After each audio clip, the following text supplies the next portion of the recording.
ne parle que de ça, c'est une maladie taboue, mal diagnostiquée, mal soignée et pourtant l'endométriose touche 2 femmes sur 10 en France. Et parmi ces femmes, la chanteuse Imani qui a choisi de témoigner. Elle est avec nous ce matin au Figaro. Bonjour Imani. Bonjour. Alors vous êtes engagée depuis quelques mois dans un combat, la lutte contre l'endométriose. Vous êtes à ce titre marraine de l'association Endomind. Et ce combat vous tient d'autant plus à cœur que vous êtes vous-même touchée par cette maladie depuis l'âge de 15 ans. Comment vous avez découvert que vous étiez touchée par l'endométriose ? J'ai découvert parce qu'un jour j'ai fait une grosse crise. J'avais mal depuis des années mais je pensais que c'était normal.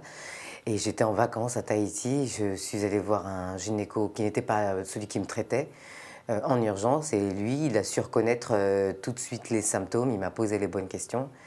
Et quelques jours plus tard, je me suis fait opérer. Et à l'époque, en tout cas, le diagnostic ne pouvait être vraiment fait qu'une fois opéré. Et c'est à ce moment-là qu'on s'est rendu compte qu'effectivement, j'avais de l'endométriose sur les ovaires. On va expliquer que l'endométriose, pour résumer, c'est une inflammation importante du tissu de l'endomètre, de l'utérus, que ce tissu peut se retrouver sur d'autres organes que l'utérus, à l'extérieur de l'utérus, sur la vessie, sur les intestins, sur le côlon, parfois même sur les poumons. Et qu'à chaque fois que les femmes ont leurs règles, eh bien, ça crée des douleurs insupportables. Dans votre cas, il a fallu presque 8 ans pour obtenir un diagnostic. C'est en général la moyenne, le temps moyen pour obtenir un diagnostic. Comment on explique ce retard de diagnostic en France ? Je pense qu'en France, le retard s'explique par le fait que beaucoup de médecins sont mal formés, mal informés sur cette maladie. Donc du coup, ne peuvent pas passer l'information aux patientes. Souvent, quand ça arrive à l'adolescence, comme ça a été mon cas, quand on se retrouve plié en quatre, qu'est-ce que font vos parents ? Ils vous amènent voir un généraliste. D'abord, on va voir un généraliste. C'est assez compliqué d'aller voir une gynéco quand on a 14-15 ans.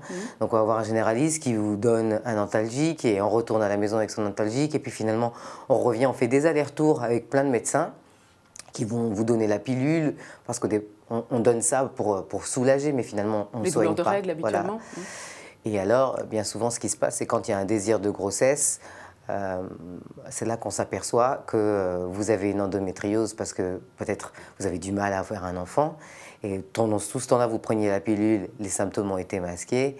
Et vous ne prenez plus la pilule, les symptômes apparaissent. Et finalement, il s'est peut-être passé entre 7 et 10 ans et vous avez perdu beaucoup de temps. Alors dans votre cas, vous dites que vous avez eu des douleurs très importantes. C'est un des symptômes, vous le disiez, de l'endométriose. Qu'est-ce que vous répondez à vous, les médecins, très concrètement, et que doivent répondre les médecins aujourd'hui à certaines femmes quand elles ont très mal pendant leurs règles ? Moi, je pense que quand elles ont très mal pendant leurs règles, déjà, les médecins devraient les renvoyer vers certainement des gynécologues, parce que si c'est pendant leurs règles, à la limite, c'est très ciblé. Et je pense qu'ils devraient arrêter de dire que c'est normal d'avoir mal, parce que ça ne l'est pas. Il y a quand même une grande majorité de femmes qui sont fatiguées et qui ont des petites douleurs, mais une fois qu'elles prennent un antalgique, ça se passe bien. À partir du moment où ça devient handicapant et que ça a un impact sur votre vie à vous, sociale, votre vie professionnelle, il y a un vrai problème. Donc aucun médecin ne devrait dire que c'est normal. C'est ce que vous avez entendu, vous ? C'est normal d'avoir mal ? Oui, mais j'ai entendu ça par tout le monde, pas seulement par les médecins. Puis on entend ça même par ses proches, parce que elles-mêmes, elles ont certainement souffert. Et puis on ne leur a pas dit autre chose. On ne nous dit pas autre chose. Même, il faudrait le dire à l'école, aux jeunes filles, quand on explique ce que c'est que les règles, on devrait avoir un petit chapitre consacré à ça aussi. Mais bon, ça voudrait dire que les gens sont au fait de cette maladie et c'est ça le problème. C'est une maladie taboue. C'est une maladie taboue, exactement. Quels sont les traitements ? Quels traitements vous-même avez-vous subi ou avez-vous pu profiter ? Alors, il n'y a pas de cure à proprement parler. Personnellement, après mon opération, on m'a mis en ménopause chimique. Alors, ça se fait beaucoup. Alors, quand vous avez 23 ans, une ménopause chimique, on préfère presque plus la douleur parce que là, c'est carrément la tête qu'on perd. Je vous dis, on a tous les symptômes de la ménopause, mais à 23 ans. Donc, les bouffées de chaleur, l'hyperémotivité, les insomnies, les grosses fatigues. Enfin, c'est horrible, on pleure devant des pubs pour la lessive. Et donc, moi, je devais avoir ça pendant 1 an, et puis j'ai arrêté au bout de 6 mois. On vous donne la pilule, contraceptive, parce que, en fait, on stoppe les règles. Donc, du coup, il n'y a plus de contraction de l'utérus voilà, ou des tissus. Il n'y a plus de dégradation de l'endomètre, puisqu'on fabrique des fausses règles. Mais il n'y a pas de traitement. Il y a des choses qui sont là pour pallier à la douleur, mais pas tellement... Vous disiez que vous aviez été opérée, vous ? Moi, j'ai été opérée pour enlever justement les kystes endométriotiques qui se retrouvaient à l'extérieur de la cavité utérine. Est-ce que vous êtes guérie aujourd'hui? Non, je ne suis pas guérie. C'est-à-dire que si vous interrompez la pilule ou le traitement que vous avez, ça repart? Il y a des chances que ça reparte. Après, comme chaque cas est différent d'une femme à l'autre, ça peut repartir comme ça peut rester.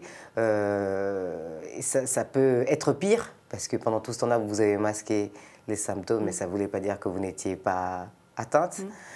Je n'ai pas vraiment d'idée de ce qui peut m'arriver pour la simple et bonne raison qu'il n'y a pas d'études de fait, il n'y a pas de suivi sur les patientes, il n'y a pas de cas auxquels me référer. Donc je suis là, je croise les doigts et j'attends de voir ce que la vie me réserve.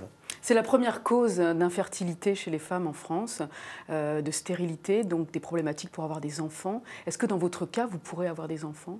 Je ne sais pas, on verra bien.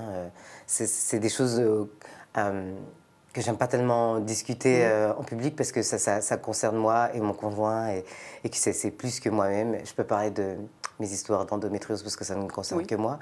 Mais finalement, la maternité, c'est vrai que c'est un vrai problème pour les femmes qui sont atteintes d'endométriose, mais c'est pas le pire, on va dire.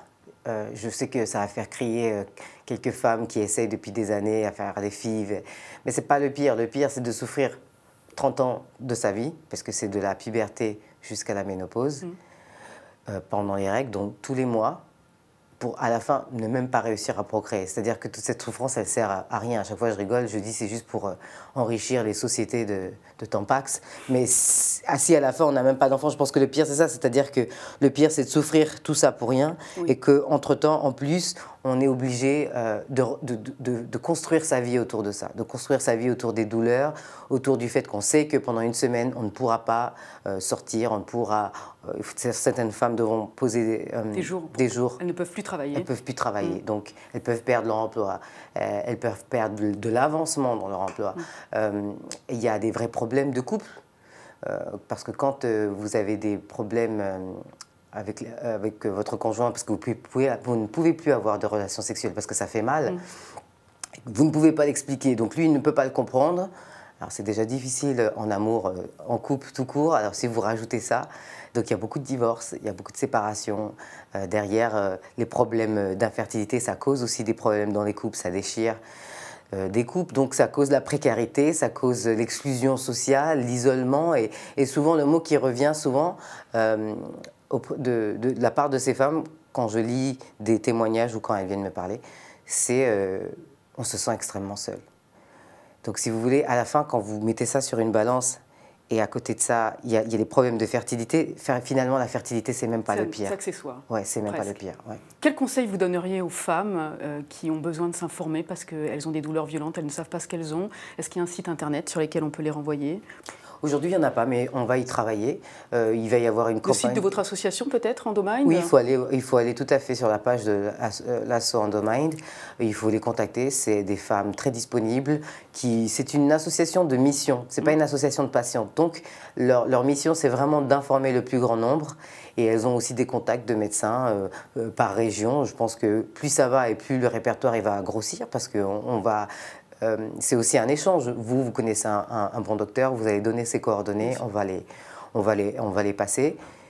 Et donc oui, il faut qu'elles aillent sur Internet, il faut faire attention parce qu'il y a plein de préjugés qui courent, il y a plein de fausses informations.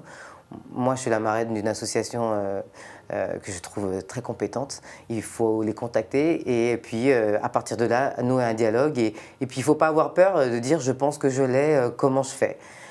Parce que si ça se trouve, ce n'est pas ça, et tant mieux. Et si ça se trouve, c'est ça. Et c'est vrai que de connaître le diagnostic, ça ne change pas grand-chose dans le sens qu'il n'y a toujours pas de cure. Mais au moins, on n'est pas pris pour folle. On peut poser un nom sur des symptômes. Voilà, et il y a un vrai soulagement. Merci beaucoup Imani d'être venue au Figaro apporter votre témoignage. On va préciser que vous participez ce samedi 28 mars à Paris à une marche contre l'endométriose, la deuxième marche mondiale d'ailleurs contre l'endométriose. Merci beaucoup. Merci à vous.